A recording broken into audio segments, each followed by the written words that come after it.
Before 2015 and the Paris Agreement, we had a global climate ecosystem that was heavily concentrated in the global north. What we lacked was a voice from emerging economies. And when iCS was created, it acted as a vehicle for global philanthropies to understand how they can support climate action outside of the usual suspects in the global north, in Europe and the US, and fully embrace the potential for a country like Brazil to have a huge influence on a global stage on climate change.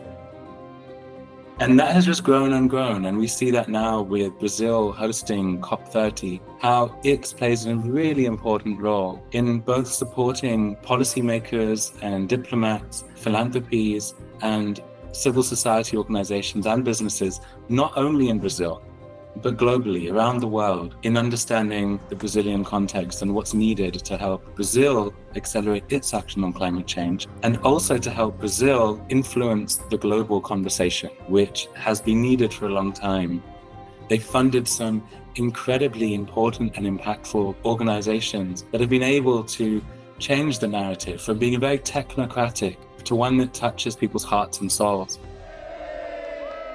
And today, it's the most powerful example where we have COP30, and the way that COP30 is being described and presented is very different. It's much more about people, about putting humans at the center and all of their needs.